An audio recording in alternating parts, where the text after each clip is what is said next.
soki ozalaka moto alokuta na kombo ya baninga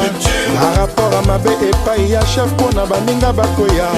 qui anti-valeur na corruption gabeji à bannir déstabilisation ya administration ya mboka toboye. Je suis la voix d'un sans-voix o elobami na se na bimisi likolo. Avec un salaire de 200 000 tu as construit les immeubles partout, tu as acheté les voitures même et construit les villas au 7e femme. Tout cela avec l'argent que tu as volé à l'État, osa vraiment Moyibi. Avec les contrôleurs d'État très corrompus. La République est devenue bananière, Biyubi et Leki. Moya vente ya pétrole, boutique à côté détourné. Mbongo ya nzete pa yekenda toyebite. Mbote bandeko balandi émission mbongwana na tondi samine sengo ya kozali susu liboso na bino mokolo ya lelo mardi 26 janvier 2021 pona kopesa bino basango ya sika ye émission mbongwana elongo na invité ya mokolo ya lelo toko sala de toko solola na maimatali actualité politique pe makambo ebele ekolo Congo démocratique bokoyoka yango awa lolenge nini mokonzi ya mboka oti ko changer directeur ya cabinet na motion à censure na contre premier ministre chef du gouvernement pe loko zali kopesa bato pasi mingi penza ezali likambo ya régie des eaux o yazali ko bimsa mai na langi ya motane bato moyen basalela ezalité sans plus tarder toyambi pona bino mokolo ya lelo mwana mboka Pati Malanga o yazali bongo communicateur ya Puna parti allié ya UDPS elongo na yende toko solola maimatali actualité politique au cours ya émission oyo mbote na yo mwana mboka Malanga. Mbote mingi mama Rosette, mbote na bakongomani nyoso bakolanda biso bipai na bipai. Meilleur vœu na yo pe. Na sengo mingi mbote na tamo konzi ekolo mwana mboka Félix Antoine Tshisekedi elongo na molonga ni moye. Mbote pe na président ya parti politique na ngai Pona honorable Élysée beaucoup mwana Maposo elongo na ba cadre ya parti politique na ngai nyoso ya Pona na tombeli bango longonya moka koswa bisika bizomi bango. Merci beaucoup toko tambala moko na kati ya masolo ya mokolo ya lelo. 2 ans déjà à la tête ya École Congo démocratique mwana mboka Félix Antoine Tshisekedi Tshilombo chef de l'État akokisi Sanza Mbula mibale déjà mwana déjà komi kotambo na 2 ans ezana basusu batindaka déjà mwana na maternelle basusu pe batindaka bana na crèche donc 2 ans déjà eza mokiete biloni nokoyi ko dresser ya chef de l'État na 2 ans oyo asali na bokambi ekolo Congo. Merci beaucoup mwana mboka mama Rosette na 2 ans oyo tata mokonzi ekolo otiko kokisa d'ici le 24 janvier awa pona ngai na kolobaki bilan ezali positif. Ah bon? Ce qui na lobby positif qui ezali pambater parce que ce qui na que sur le plan politique na koyebisa OK ayebaki na ko déblonner oyo ezali système politique ya FCC pe asali yango a prometaki biso ki a ko déblonner FCC pe to moni yango ki a déblonner système politique na bango pe alobaki ke aza na année ya ba action ayebisa biso année 2020 ezaki année ya action pe to monaki yango pambate yo moko zali témoin oculaire to moni instauration ya état de droit oyo esali ke to mona ba ouverture ya ba procès minene yo baki na kosai mokati ya mboka biso Congo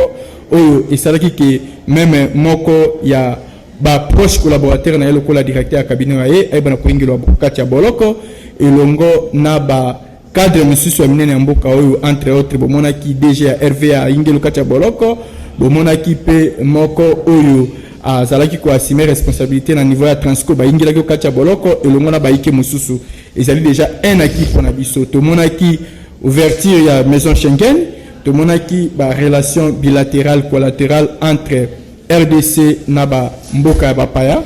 pe to monaki quand même ayebi na ko memela biso oyo ezali gratuité ya enseignement quand bien même ezalaki combati na ba ike o ba ingila ko kati ya gouvernement ya ye na kati ya coalition mais ezali déjà un acquis pour na biso to monaki lelo yo passeport bandai côté kama na $250 $300 lelo passeport na $99 ezali longonya pour na biso to moni passeport na $99 mona mboka Pati Malanga na kotika ko banani déjà zu passeport ya $99 Yo personnellement non biso moko montant wana biso moko tozali ba témoin oculaire quand bien même administration yo passeport na montant wana ya $99 na zoli bande ko ebele quand bien même administration ezaka na ba caprice na yango administratif nde omoni ke moi ba frère mike eza ko senga maka na niveau ya ANR tout consort mais montant légal OK ba kopesa ofardi ezali kaka $99 montant légal na nyonso ya ANR na nyonso montant exact eza $99 mais tango okoma na ANR kasi wana nyonso ko sala ako senga kama ba 3000 francs ba 2000 francs allez-y comprendre les situations mboka le début a été toujours difficile chef de l'état sali déjà un pas au ba kongomani ba satanda ki na ngote to moni pe majoration des salaires ya ba enseignants ba prix au salaire ya ba enseignants ba komi ko zwa yango etikala ko sala mokati ya mboka biso te ezali déjà coup de chapeau longonya pe moka ko swa to moni ba réhabilitation ya ba route y compris construction de quelques routes ils allaient comme des routes secondaires to s'attendait qui n'ont même n'engouba ville Kinshasa to moni ba komi ko tongela biso ba route secondaire ya sika pe ba réhabiliter la route na biso comme qui na état moko délabrement c'est déjà un acquis pour na biso to moni pe même construction et réhabilitation ya ba école plus de 138 écoles ils ont réhabilité et construit. Tout le monde peut réhabilitation à bas hôpitaux dans différentes provinces, y compris même la ville de Kinshasa, ce que Kemi Nangalé, mais comment on va pavillon belé dans la réhabilité. C'est déjà un acquis pour Nabiso. Tout le monde les sous-sous. Dengue tata mokonzi ekolo ayebi na kosela biso musala munene ya saut de mouton oyo bauti ko inaugurer à peu près 5 sauts de mouton oyo ezali déjà inauguré oyo etikali mibale na sima mikolo ko yawa et kosila ezali déjà et c'est mon point d'abisso to monaki ba réouverture ya espace Schengen de na ebisio to s'attendaki na yango te ezali déjà un acquis pour nabiso reprise de la coopération économique militaire avec États-Unis d'Amérique ezali ke le moko oyo to s'attendaki na yango même pas grâce à tamo konte ekolo ezipe ampleur na yango na minute déjà et là kinzo parce que monaki déjà une grande partie il y a un grand nombre ya ba mapinga biso bakendaki déjà formation ngumba ya États-Unis d'Amérique ezali déjà un acquis pour nabiso to moni pe ndenge tata mokonze ko la saki commande ya 400 bis ya Transco il y a eu au moins déjà 220 ce qui na bundité ici et combien biso déjà awa ngumba ya ville ya Kinshasa c'est déjà un acquis donc kotali samanabila na ye to moni quand même imo ya malamu ezali bien sûr que azalaki bloqué abandeko ya FCC mais quand même yemoko en soi azalaki na volonté ya kosala malanga na kozongisela yo maloba yo moko uti koloba wana suka po ete tata mokonzi ekolo yemoko alobaki yango na monoko na ete ba blocage ezalaki penza tanga utaki kosala discours na sanza ya décembre awa talisa ki penza ete ba blocage ezalaki de part et d'autre kasi na ndenge ozoloba bilan eza positif na ngambo ya bato mosusu lecture eza bongo te bato ebele bazolela o tata mokonzi alakaki misala ekoya ba investisseur bakoya jusqu'à présent ba investisseur ba yete kino lelo makambo nyonso tozokende de blocage en blocage babandi depuis babanda makambo union sacrée oui ekoya bien sûr kozela na kozela kolaka na kolaka population azana besoin amona du concret. Mwana mboka tata mokonzi ekolo Félix Antoine Tshisekedi oyo abonzaki mboka biso Congo na maboko ya tata Nzambe wa kelko na se atalisaki biso ya solo ke aimo Kristo pe aye kosala tourisme te au kati ya pouvoir ya ye mais aye ko répondre na volonté ya peuple congolais ndenge arasiraka biso uta maponami ya 2018 alobaki ke na kozongisa sourire au kati ya ba minoko ba kongomani tango pa comme au pouvoir ya ye ayebisaki biso ba kongomani abina kosala bino ba millionnaire tango akolobaka yango ezali pona sentiment te tata mokonzi ekolo ayebiki baike ba koleka na condition de vie moko très difficile oyo ezali même ya koloba te parce que ye moko aleki na nzela wana to bundaki bitumba elongo na ye azalaki libanda ya bitumba otaki na kati ya bitumba licho 37 ans o ide pesa betaka na yango tolo ezali utopite ezali pe slogate c'est une réalité oyo moko mama Rosette oyebi yango bitumba na babunda yango pona koluka teke baya kosala tope utopie na kati ya pouvoir ya bango tope baya na kosala tourisme non bayebi ke licho to bunda pendant 37 ans ezalaki licho moko noble licho moko oyo ewana pona komema instauration ya état de droit démocratie justice et progrès social parce que ce que l'on pouvoir ya mwana mboka Félix Antoine Tshisekedi ezali beaucoup plus basé sur état de droit oyo ebiangami na slogan otolobaka le peuple d'abord ezali pouvoir au peuple pour le peuple et par le peuple d'abord quand ba peuple onde bazozela ba mona quand ba peuple on bazana besoin ba lier malamu kolata ya malamu mai ya peto lotiliki na bandako kaka peuple yango wana boma ko jurer kaka na kombo ya peuple bino ba politique bozu ba peuple on dirait ba bouc émissaire modon bozo utiliser bango ba komi lokola ba marche pied na bino so bolingo revendiquer loko kaka na kombo ya peuple o azo souffrir azo la lanzala mwana mboka Rosette loko lobi ezali lokuta te biso licho to bundaki ezali te ke po toya kosala flatterie na kombo ya peuple congolais. Non, nous sommes ces peuples là o babunda na nzela o babima pona koluka kinya pona koluka alternance oyo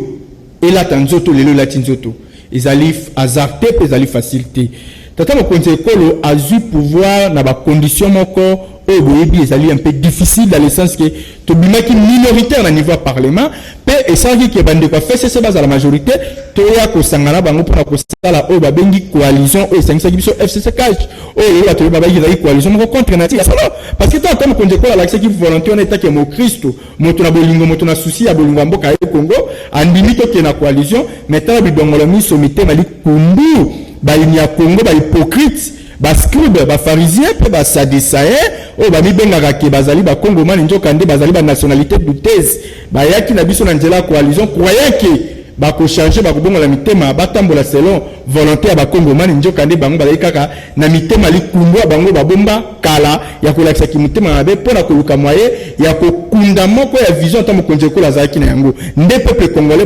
ba monique déjà ata mokonzi ekolo et produit vraiment ya malamu koleka te ndenge biso nyonso tozelaki yango par rapport ya nini ya mauvaise gouvernance ya kolandisama na moko oyo azalaki mokambi ya gouvernement soit disant Pepe Ilukamba premier ministre parce que premier ministre azali wana pona ko exécuter peut que ça la marche ya moko ya programme ata mokonzi ekolo qui sera exécuté par lui le premier ministre c'est lui architecte mais tala premier ministre ya motema likundu bosambulu oyo ya sali na mandat ata mokonzi ekolo kolakisa ki motema mabe envers ba coéquipier na ye ba ministre oyo bazaki na obédience ya FCC gouvernement bazaki composé na 70% ba ministre ya FCC o balataki kimitema likundu ya koboya ko accompagner ta mokonzi ekolo asala ya malamu raison pour laquelle peuple congolais amoni moi mabe e ingelaki pendant 2 ans mais tata mokonzi ekolo bien sûr kimitema likundu lataki bandeko FCC alaksaki toujours volonté na mukina mingi na kolata toujours souci wana ya konduka kama malamu salema mo malamu zo place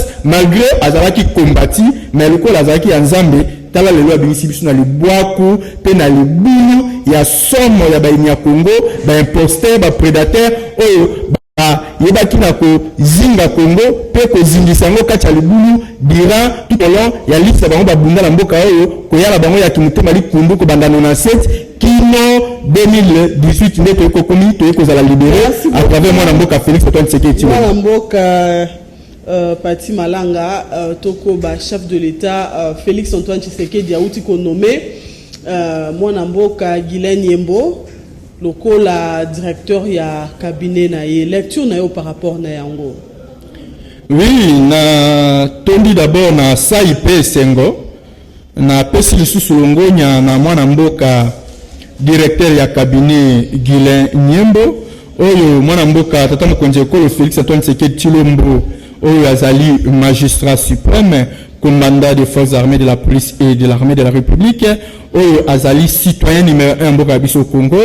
a silaki kobwaka l'israël likolo na mwana mboka Guylaine Nyembo azalaki moko oyo pe bane ko ngelo kati ya cabinet wa ye parmi ba directeur ya cabinet adjoint ye pe azalaki wana azalaki chargé ya économie et infrastructure mais lelo na kotala moko ya bolamu bwa ye na musala wa ye oyo asalaki kati ya cabinet ta mokonzi ekolo tata mokonzi ekolo akangi motema te alobi na kozwa libanda te na kozwa kaka na ba oyo bazali kati ya ndako déjà ya cabinet wa ngai oyo bayebi déjà moko ya vision pe ya souci wana ngo mpona bakongomani nde tata mokonzi ekolo atomboli ye ebonga oyo mwana mboka Vital Kamerhe azalaki akomisie comme directeur wa cabinet wa ye mpona biso bakongolais totombeli ye kaka bonne chance moka koswa longonya mais tokosenga kaka aya na kotravailler na transparence mpona koaccompagner vision ata mokonzi ekolo parce que toboyi azala lisusu badirecteur ba cabinet oyo baki kotia miso kanyaka ya Congo mpona koyeba na kosenrichir yango pour na intérêt na bango personnel to bon lisusu e comme o simba benda to le kaki bezonga ki bende to lingi yango te to lingi aya avec toute transparence pour na ko accompagner vision na programme tam konze ko za na pour na l'intérêt pour na intérêt à peuple congolais o ils allaient beaucoup plus se focaliser sur le peuple d'abord ndelo ko biso to linga et pas yandeko mwana mboka Guilain Nyembo alata pe souci ba Kongomani ala pe na souci ba Kongomani ata la passion ba Kongomani baleki na yango aya po azali liso liboso ya litoya mokonzi mboka ezali nde directeur wa cabinet aya wana po na kuluka ba 10% te apesa accès na bato bakuza ta mokonzi ko po na kopesa makanisa malamu e kotombola Congo aluka te ke bato ba primera kata mokonzi ko avec ko corrompre na bakanyaka pe ko ya kosenga 10% nde wana tobe yango mais ce qui a relata souci ya lit IDPS bunda parce que azalaki moko oyo akambaki jeunesse ya Benelux na Belgique ce qui a lati souci ya vision à condamner ce qui doit bunda pour na mboka oyo na ebike ako sunga ta mokonzi ko na ndenge longo bani parce que to lingi bato baza na philosophie pe na vision ya lit oyo IDPS bunda pendant 37 ans. Moi mboka Pati Malanga Guilain Nyembo a remplacé Vital Kamerhe siko to suki wapi adieu accord ya Nairobi to accord wana ezali toujours ko demeurer pour to bien ngo biso nyonso bato belé ba accusera chef de l'état te respectera ba accord te to bandi na Genève to kiti na Nairobi to na FCC cash siko awa boye Guilain Nyembo remplacer Vital Kamerhe donc to pesa au revoir na accord ya Nairobi. Mwana mboka Rosette mama ngai ozali mutu na mayele pe na bwanya kolanisa na mutuna wayo na koyebisa oke accord ya Nairobi o isangisaki un cash etikali kokufa ata mokolo moko te parce que okotala okati ya masolo abiso même na nzela union sacrée okomona ba tata mokonzi ekolo ayambaki lingomba ya INC pe longa balia ye ayambaki PDP selonga balia ye pona kotalisa ke non cash wabiso e kotambo na molongo pe na ndenge longo bani likama moko te ingiro kati ya cash parce que na kati ya accord ya Nairobi elobaki te ke premier ministre nde akoto kati ya INC c'est faux et archi faux accord ya Nairobi na batana ni premier directeur de cabinet akoto kati ya INC te elobaki bongo te et pesa ki pe pifote na INC to belé balobaka yango te mokonzi ya mboka to saka penza ba accord te. Maman Rosette. C'est bon. Tokitina oyo to bengi ya Nairobi. Na FCC cash. Merci. Maman Rosette c'est kolani samana mutuna mayo ya kitoko oyo tikoloba awa na likambo etali accord ya kobandisama na Genève okiti ti na bisika nyonso oyo biso toyeba na koleka na makambo etali masolo. Ngana koyebisa yo boye tangu tokendaki Genève bato bele makanisi wa bango zali kake o abiso candidat président Félix Antoine Tshisekedi na koyebisa yo même soko tuni mwana mboka Fayulu masolo o ya solo kana mwana mboka Félix Antoine Tshisekedi bango mibale na mopanzi na Kinjondi ayebisa bino soki alobaka nini alobaka ke o yangai candidat ezali yo mwana mboka Félix Antoine Tshisekedi na yebisi yango le proyeba yango metango bakomi kuna esalemi o esalemi mwana mboka Félix Antoine Tshisekedi azoki décision moko te ezaki nde ba base ba combattant ya biso base ya biso ya Kisasa nde ba décidaki balobi biso totindaki na Genève te po ozala mungamba ya bato totindaki na Genève te po ozala marche pe ya bato to pe totindaki na Genève te po ok négocier ezali contraire ya volonté ya peuple congolais totindaki na Genève po ozala mutu a très po ozala servant moteur po oya na ko diriger mboka ya biso Congo lukola yo omonisi biso ke kuna mwambeba eyebi na kosalema tolobi retirer signature wayo bima okati ya lisanga wana eyutaki na yemo na mboka Félix Antoine Tshisekedi eyutaki na ba Kongomani okati ya mboka bisa ekati ngumba vila Kinshasa nde ba se décider ki balobi ke tolingi lisusu te o continuer na masolo ya bosambulu wana o yeko kende conformément sur la volonté ya ba Kongomani te nde yango mwana mboka Félix Antoine Tshisekedi azwaki décision pe osani ya kobima okati ya Genève tango tokei okati ya Nairobi mwana mboka Rosette tokomi na Nairobi to signer moko ya bakor oyo ya Nairobi oyo esali ke epesa pivot na existence ya cash toyokanaki na Nairobi teke soki tozwi pouvoir ya Congo entre autres biso ba leader ya cash tokota na kanyaka leta pona kokende kokota na kanyaka koyiba mosolo ya leta koyeba na kosensibiliser na yango pona koyeba na kosala na yango to feli to ya komema yango na ndenge mutema na oyo lingi non toyokanaki makambo ya kinoyibi kuna te toyokanaki makambo ya kotia maboko na mbongo ya leta te toyokanaki ndeke toyeba na kotravaille pour l'intérêt ya peuple congolais selon vision ya Konde Etienne Tshisekedi atikila biso ya le peuple d'abord masolo toyokanaki na Genève yango wana et na Nairobi yango wana mais la grande surprise tokomi okati ya responsabilité ya mboka Congo tobandi ko diriger yango kimutema likunde lati biso moko batwaji ya Nairobi kimutema minele posa ya mosolo posa ya kita ya Congo oleke bola kisa bolingo ba Congo mani bino bolinga ka richesse ya Congo nkita ya Congo na mosolo ya Congo mais ba Congo mani bozo kolinga ka bango te boto akisa ka bolingo ba Congo mani to ka bolingo bango te na posa ande saiki moko abiso lelo aya ko se retrouver au kacha boloko mais ezala ki tete moko ya kolobaki toyebi na ko boykote to ko boya ko respecter moko ya ba corps ya Nairobi non ndenge moko pe ko landisama lelo na coalition FCC cash il a qui ça qui bisoté et il y a qui bisoté que ceux qui te s'engagent dans des coiffeurs c'est to yeba na ko sacrifier intérêt du peuple congolais non. Merci beaucoup moi mboka Pati Malanga tozoko bana émission na biso likambo mosusu ezali ko tungisa bato moi mingi to lobela nano moi moke yambo akoloba nano likambo ya motion censure voyage ya topé déplacement ya chef du gouvernement Sylvestre Ilunga Ilunkamba na Engumba Lubumbashi na Katanga kuna pona kokutana na autorité morale ya FCC Joseph Kabila omonaki yango ndenge nini pendant que awa motion ezali ko zelae. Merci beaucoup. Naza beaucoup plus étonné comment mwana mboka Sylvestre Ilunga Wazali un grand professeur d'université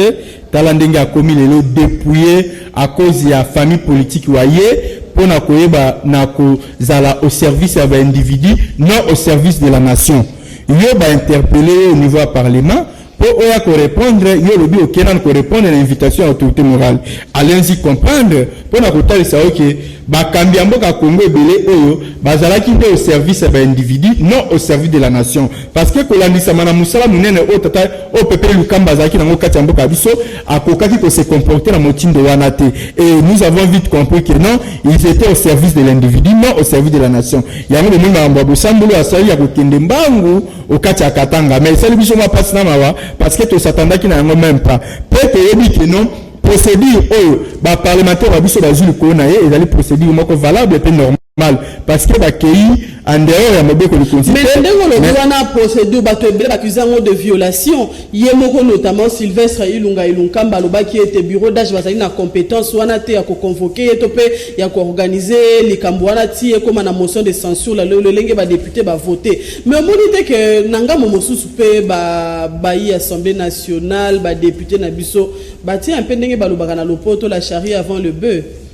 Moi, il fallait nous installer dans le bureau définitif, basali ba élection na simana yango de ba koleka na makambo mosusu. Moi na mboka Rosette na koyebisa oke batikali ko violer ata eloko moko te. Kolandisa na makambo ko kaka oyo ko circulaka par-ci par-là ezali makanisi ya baimboka to ba député o moto na moto ako kanisaka na ndenge na ye parce que kolandisa na motion de censure oyo ba député abiso bazuli kolo na ye ezali voie moko légal et constitutionnel parce que ba reprocher na nini ba lobi incompétence notoire cela veut dire que ayebi na ko diriger gouvernement aye na ndenge longo banité état que chef du gouvernement nyango ba ekozwa moko ya makanisi ya kozwa motion ko aye bato bazui motion ko aye ezali bureau d'âge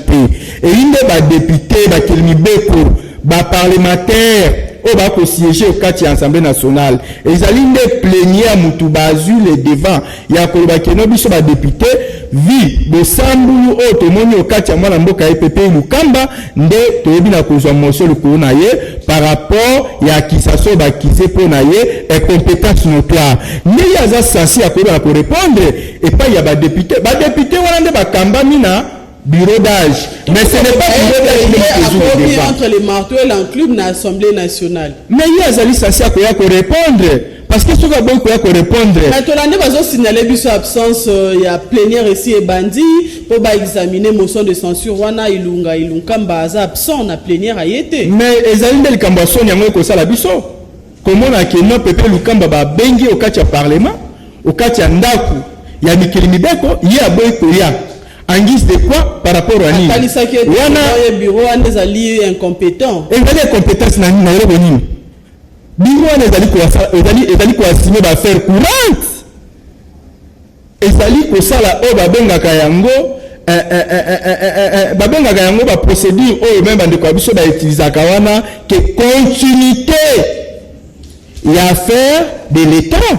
nde bango ba ko sala mama abunda zalaki wana alongwe bango ba ko sala uniquement kaka continuité bazali ko assumer ba affaire courante ezali légalement valable selon même règlement d'intérêt bango na ba différents articles o ingelo kata règlement d'intérêt bango pe o même ba député wana bazu comme les devants ezali respecter kati ya mobeko ya règlement d'intérêt pe même mobeko li kondi parce que kolambisa na musala au bureau de jardin de sala ezali différent na oyo bureau ya liboso esalaki bureau d'âge ya liboso ya ebandeli ya législature bayaka wana pona koyeba na kofandisa ezali règlement d'intérêt pe koyeba na kosala mise en place to pe organiser vote to pe élection ya bureau définitive mais ezali différent na bureau d'âge ezali bureau moko e ko assumer ba responsabilité exceptionnelle c'est différent na repose exemple moko mama Rosette ezali lokola toza na moment ya bitumba kati ya mboka biso Congo et considère que bureau d'âge ezali wana est-ce que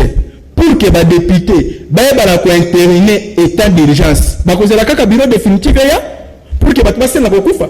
wana yaki bondo kité to ki bo sambulité bureau ka modèle ko sala en même temps et raison pour laquelle le moni même musala au bureau d'âge ko sala ezali ba kamoko exceptionnel c'est normal pour na bango ko assumer ba responsabilité wana ko landisa même na ba différents articles ya ba règlement d'intérêt bango ko la article 192, article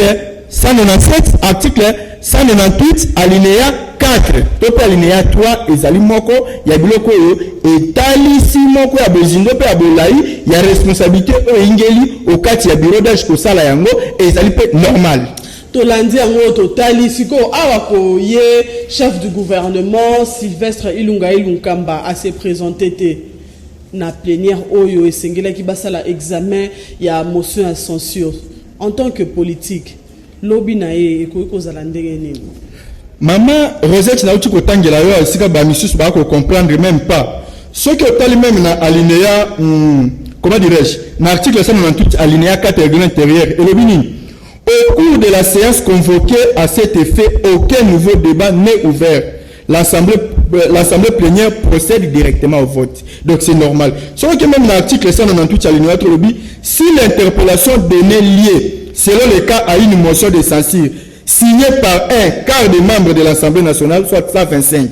la motion est inscrite à l'ordre du jour de la séance plénière. La plus proche, c'est 72 heures plus tard. Donc,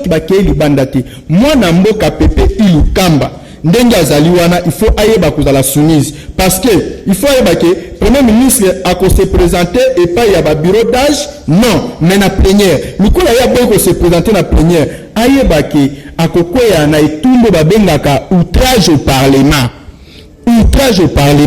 et si ka etumbo ya kokwea na yango sika kwa na etumbo ya outrage au parlement d'office juge pénal na ezali na ni mama Rosette juge pénal waye ezali cour constitutionnelle kolandisama même na article 164 ya constitution ya biso et akoloba yango donc akoyeba na kokoya déjà na etumbu nga momosusu président ya Nouvel Élan Adolphe Muzito alobi yango polele ete soki Sylvestre Ilunga Ilunkamba démissionné c'est que Kabila pas na union sacrée. Mwana mboka Rosette kolanisa mwana maloba ya mwana mboka Adolphe Muzito bien sûr tout dans la démocratie tout le monde est libre de s'exprimer mais baza vraiment na leso ko pesa sito kati ya mboka oyo kolanisa même na bosambulo mwana mboka Adolphe Muzito asala kati ya mboka oyo parce que na kotuna eno liboso wapi mbongo ba soda oyo ya détournant ezali wapi mbongo ya réhabilitation ya nini ya primature ezali yapi atika bosambula makambo ya kolobaka wana biso tango ta mokonzi ekolo azoki makanisi ya union sacrée asalaki appel na bakongomani nyonso tu oyo ya se sentir que azali congomani la porte était grandement ouverte pour na bango nyonso koya koparticiper na consultation wana kolandisama na vision ta mokonzi ekolo asalaki différence na motu moko te abengisaki bakongomani nyonso boni soki ndeko Kabila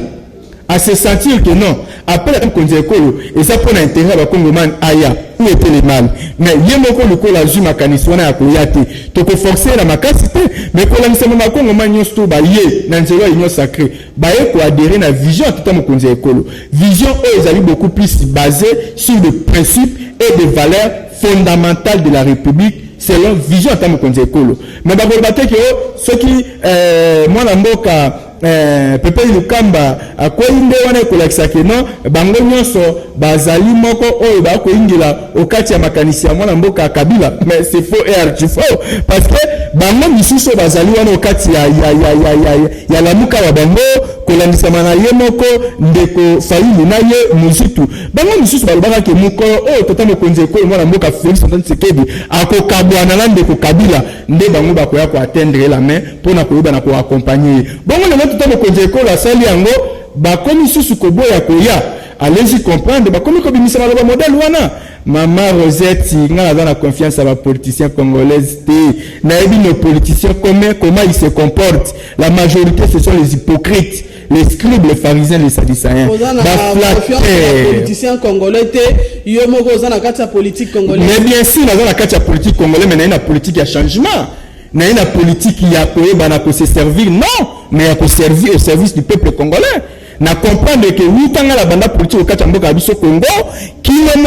na comprendre que la plupart des politiciens congolaises, ce sont que les hypocrites, les scribes. Et au moins, il y a 17 ans, moi, Mboka Félix Tshisekedi, qu'on a la vision à compte de Tshisekedi, il y a 37 ans. Il ne faut pas accéder à la caprice des politiciens congolais parce que tu as dit que les politiciens congolais ont un couteau à double tranchant, bandeli a mis balé, à Kolia, à Kofula, à Kolia, à Kolukaka toujours par intérêt naïe, mais la minute où tu n'a pas intérêt à la politiciens, la minute où tu n'a pas intérêt à peuple congolais, les paniers de la ménage et sur place dans pour Bakongoman va se sentir à l'aise dans Bokabango. Nanga Momo Sousoupe FCC Bazaliko considéré toujours illégal démarche il y a bureau d'âge au Bazaliko Senga na ba député ba déclarer appartenance na bango ba lozana majorité to bazana opposition mais maman Rosette kolandisa mana ba demande to ba démarche ya bureau d'âge yo okoboya yango na lenge batali yango individuellement ya nini batali siete balobi ezali na libanda ya mibeko ezali non cour constitutionnel kolandisa mana arena ye oyo uta iko annoncer pour na bureau d'âge azalaki clair après ce bureau d'âge il faut pour ma coquille il y a quoi dans la cause il y a quoi responsabilité moto nyonso andima apa abimisa appartenance na ya loba ete nazali na ngambo to nazali na ngambo non et ça mara na lisanga lisusu te mibeko yango ebongwana na lelo nini ba disposition ni allez respecter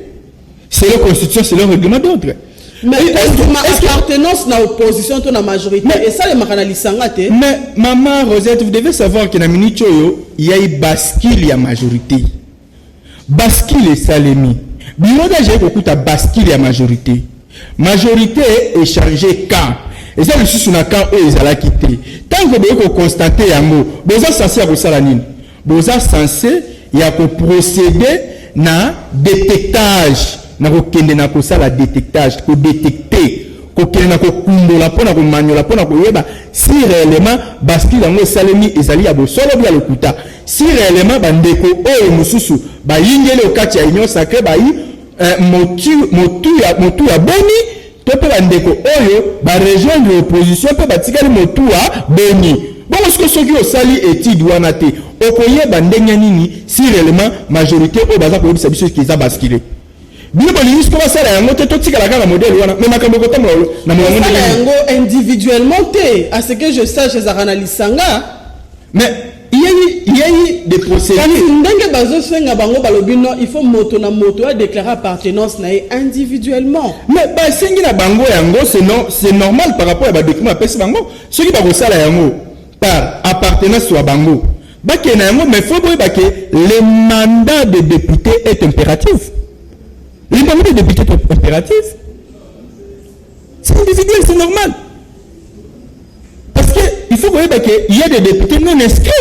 Oh, bah, il y a au Katia Masolo, oh, et il y a au niveau du Parlement, par rapport à ce qu'il a dit au Salami. Parce que les députés, M. Bazalouana, Bazalkaka, il y a au Katia famille politique à Bango, mais basé sur la voix de la famille politique à Bango. Cela veut dire que le coup de Bazali va représenter le peuple congolais, Bazali va prendre la population, Bazali que biso to lingate pour la soumise kaka na ba ordre ba soi-disant autorité morale. Non. Tolingi to sala c'est la volonté il y a ba électeur wa biso ba tindi biso katia parlement. Ndo moni ba député wala ba benga ba non inscrit. Baza ba député ba tiki ba longo ba parti politique ba monter. Baza ba parti politique ba mais ba boycotter la philosophie ba parti politique ba bango. Oh baza ko imposer bango kaka na ko yeba la ko se comporter contrairement à la volonté du peuple congolais. Yango moni ba lobby il faut to les canaux d'identification. Ba identifier bango. Ba yé ba appartenance na bango na minitio. Soki yo oza ungambo ya majorité ou bien otikali ungambo ya opposition. Moi je malanga lecture na yo par rapport ya bato nyonso bazo uta FCC pour na kokene na kati ya Union nationale. Merci beaucoup mon mboka Rosette. Bande nyonso yo batiki mangomba bango baye onzela ya Union sacrée. Na koyebisa bango ke Union sacrée ezali cadre moko virtuel, spirituel, pe mature oyo ezali beaucoup plus regorgé autour des valeurs et des principes fondamentaux de la République. Kolandesama na vision ya mwana mboka Félix Antoine Tshisekedi Tshilombo azali président de la République démocratique du Congo. Bande nyonso bauti FCC oyo bazali batu na maboko milai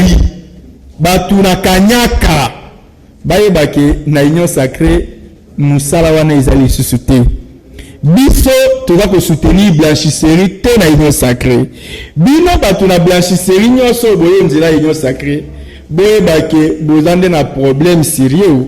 kolandisama na vision oyo ingelo kati ya Union sacrée parce que toye ko bomba batu na kanyaka te soki bozali batu na kanyaka boyebake porte makala pe ekozala polele pona bino parce que Union sacrée e ko bomba bidongo miso te mitemeli kundute batu na kanyaka te tata konze ekolo kolandisama na moko ya vision na ya Union sacrée et si asombi filtre wana ezali pona ko filtrer mai nyonso tu ya mabe makamu nyonso ya mbila o ya mabe wana ezaka elengite ezaka kitoko te po esala mosaka abiso ezala mwa kilo nyonso to kotia yango mopanzi nde toza kozwa mai na peto mai na malamu na elengi oyo ekosala ke ebana kotambusa mboka biso Congo selon volonté ya ba Congomani parce que pouvoir de mokonzi ekolo ezali beaucoup plus basé selon volonté peuple congolais toza na biso na droit na RRT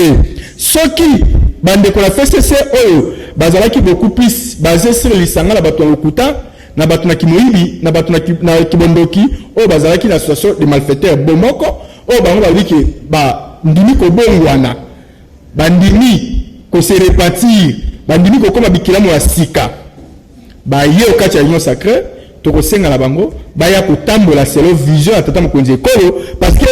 politique ya tata mokonzi ekolo ezali beaucoup plus basé sur instauration de l'état de droit, démocratie, justice et progrès social. Ce qui va la soumise kolandisama na vision ta mokonzi ekolo to ndima ko zala bango pe ensemble bino pona bino il faut batambola kaka na soumission bazana mo à dire te na kati ya Union sacrée il faut bazala toujours soumis au chef de l'État. Maman Rosette tata mokonzi ekolo ndi azali yenda masuwa ya Congo yende mutu aza kotambusa masuwa akolongola biso olibongo ya Strabak akomela ya destination Kisangani na nzela ya masuwa koyebake na ebale etondi na makambo ebele ebale liko etondi na makambo ebele bino nyonso boyindi okati ya masuwa wana boyebi destination no bokoke Kisangani ezali boluma singa mwambi boza soumise kolandisama na capitaine asimbi enda masuwa kolandisama na destination akokomisa biso ye ayebi makama ayebi ke mabange ikotoyo zelo ikotoyo koto mai ezaka mozindo te na yeba ndeni akotambusa masuwa na nga ndenge longo bani siko yoko passager koto kati ya masuwa wana soit disant oye moko akoyindi okati ya masuwa mpona kolandela contrôle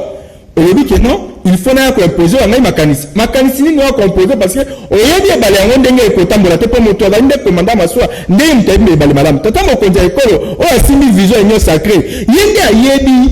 ndenge ni na kotambusa union sacré. Bino ba bo uti FCC bo uti bingomba la bino songo pakala bo ko inde okati ya ko soutenir vision to mo konza ekolo union sacré. Mais vous devez être soumise. Ceux qui veulent imposer les sous biso makaliso abino mais bolingi bozo misabiso les sous na etambuseli ya coalition FCC4 bolingi bozo misabiso les sous na etambuseli ya autorité morale pour que to koma kozo sous ba injonction mi bale misatu mwana mboka Félix Antoine Tshisekedi mukonze ko la Congo ali boye OK avant na exécuter ngo nazwa nanu makaliso ko te pas autorité morale wanga tolingi subilo kwa la pi mwana mboka tu na pas autorité morale ko kusana na pona kokoma na suka ya émission ya mokolo ya lelo soki réalisateur akoyi kosunga biso to lobela likambo mwa moke o likambo tali Régie des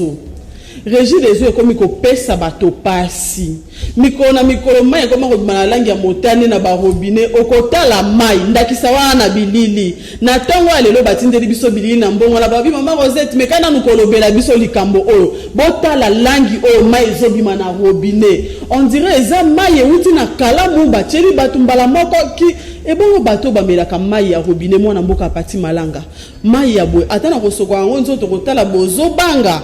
po basi to nini okozwa microbe okozwa ba infection mbai ya modèle oyo tout le bela mo ke Régie des eaux eza pe ya mokolo ya lelo kaka te balobi pareza ka mikolo na mikolo donc esali déjà sanza moko mai ebima kaka langi oyo Maman Rosette commune ya Barumbu commune ya Kinshasa balembi Maman Rosette ngai wayo pati balanga somi ba congolais nyoso tant na komona ka biloko aboye eko pesa ngai pasi mawa na kolelaka pona nini baza ko sacrifier ba kongomani ba iba innocent okati mboka bango moko kotalisa mana mainyoso ekolekela biso mokambi ya Régie des eaux mosala wa eko nini nyonso na pona kolakisa nini ba de mena suka sanzo ko mona batindeli bato ba facture pe facture yango ya mokete tala mulongo ba facture motango ebele betala qualité service bazo rendre batu en tout cas Régie des eaux na minute oyo na ebite population esi alembi ba komi nul Maman Rosette na ngumba ville en Kinshasa to daka lisusu na maite mai koma ko makaka 3h 2h pe na ba commune ya Kotanga ate ya Kotanga ya modelo ya yango likole komi ya modelo oyo ya somo boye na lobby nyoso wana euti na ba DG ya FCC mais balati kimute bali kundite ba DG ya FCC balati ne kimute wale omona keno balende ko empoisonner ba Kongomani DG ya modelo oyo kotika ye a assumer responsabilité okati ya Régie des eaux oyo eki bo sambulu te na kibondo tute ministre ya énergie ko wapi tango ko mona ba DG ba ko sala bo sambulu ya modelo soki balingi bazo ba décision li ko na bango o autorité morale aboyi tala makambo ete biso na difficulté nyoso yango wana et cette fois-ci tu as besoin que tout dans la DG sorti ya ba modèle au bouté to le bi na gouvernement union sacré ba tela biso des ministres o atali makambo na mai na ministre o patali makambo lotiliki ba kabula bango o kuna makambo na mai o kuna makambo na lotiliki kolandisa mala komona makambo bo sambulu ya modèle ba mai ya modèle o soko meli yango nde oluteli liwa o ezate ke askari se tondo njoto ayo non o ezate ke ba ankiliston non o nde omeli yango oza komi lukalua mais okomela yango te ko boni parce que mai pe mususu eyite tango mai ya modèle obimeli yo mais to moni makambo na somo pe na bo soto boye o ba dejo abiso ya ba résident ba ko salaka to bi non ba politique ya biso balingi Congo te balingi kaka mosolo ya Congo na kita ya Congo Mama Rosette mais biso mo ba Kongomani balingi biso te ba yona pona sacrifice ya ba Congolais mais to komisi Nzambe parce que ayoki prière ba Kongomani kolandisa mana mabondeli na biso to buka mabongo pendant tant molai aye kotia na biso mwana mboka Félix Antoine Tshisekedi ongwende ya kibokonzi ya Congo oyo aye komema délivrance ya Congo kolandisama na souci ya peuple congolais oyo ezali beaucoup plus basé sur le peuple d'abord oyo ezali la loi suprême oyo ezali l'intérêt du peuple qui est la loi suprême yango nde kolata nzoto na sima mikolo ekoya awa. Moi, merci, moi, Mboka Pati Malanga, Badeko, Bolandi, Babililu, Epesi, Pasi, Penza, Wana, Ezali, Bongo, na commune, ya Barumbu, Bandeko, ya Régie des Obo, Meka, un peu, Kobongisa. Comme mon aboye, Batu, Oyo, Muto, Afuta, ka facture, na yena, Suka, ya Sanza, ko rendre, Maya, modèle, Oyo, Oyo, Ezali, Penza, Koboma, Batu, Ezana, Batu, Mosusu, Bazana, Misolo, Akosomba, eau minéralité, Toba, Maï, Oyo, Batekaka, Eza déjà traité, te moto, Mosusu, soit Kaka, Maï, na yango wana akomela mais kopé sa population maya lolenge oyo moto afuta ka facture ne comme il faut ezali penza pasi mawasoni ezali sabotage ezali koboma population bo meka un peu ko bongisa nanu misala na bino bo meka un peu ko landela penza soki maya ezali peto te bo tindela yango bato pona nini kotinda mai ya bozali lolenge on dirait uti kaka na arrivé en njili to pe na kalamu mbala moko eli bato na banda ko ezali malamu to en tout cas bo meka ko bongisa un grand merci mon Mboka Pati Malanga tokomi na suka mot de la fin na yo. Oui, maman Rosette, liloba suka na kobi sakaka na tata mokonzi ekolo mwana Mboka Félix Antoine Tshisekedi kolandisa na gouvernement union sacré ayeba na kotia la biso ba homme capable compétent o ba koba na ko servir mboka selon volonté à peuple congolais na makanisi ya zana yango pe na ko senga ebiloko mitano kolandisa na gouvernement union sacré ya liboso ayeba na ko investir sur agriculture et à la priorité des priorités ya mibale ayeba na ko investir sur élevage et pêche pour que ba kongomani ba na kolia bio ya misatu ayeba na ko entretenir ba route ya dessert agricole et permettre ba kongomani to ba na ko zabiloko kolia na bisika nyonso na tout étendue ya RDC ya minei ayeba na ko sala justice sans pardon justice na mawata justice na bolimbisité soki oyi moko na moyibi moko na maboko milai na mbongo ya l'état justice ba ko s'en charger pour na yo justice ya sans pardon pour na bidongolo miso mitema likundu nyonso o ba ko indi lokati mboka biso Congo pe ya mitanu ayeba na ko sala appel na ba investisseur ba ayeba na ko sala la biso ba société poto zo misala parce que uta 60 km ko malelo to ba na misala te 18 ans ndeko Kabila misala ezalaki te ndeko Kabila soko ki na TV ba ko recruter ba to mama Rosette ezalaki kaka na armée soki l'armée a besoin ya batu nde ba komi ko lekisa yango na information na RTN setongo midi pourquoi armée va ko recruter armée a ko recruter mais soki balingi ba engager batu na DGI na SONAS na OCC na OFIDA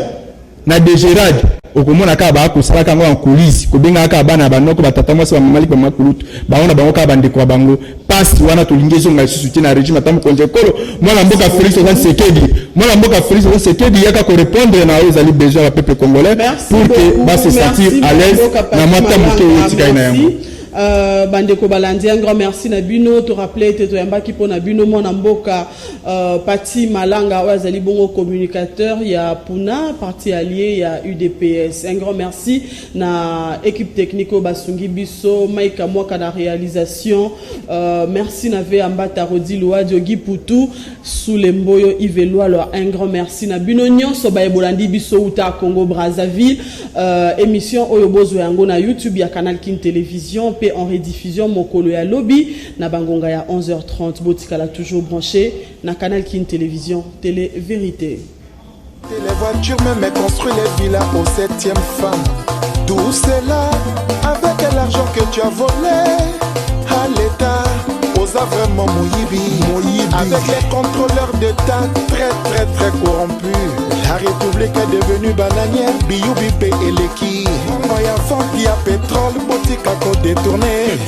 Mbongo ya nzete pa yekenda toyebite.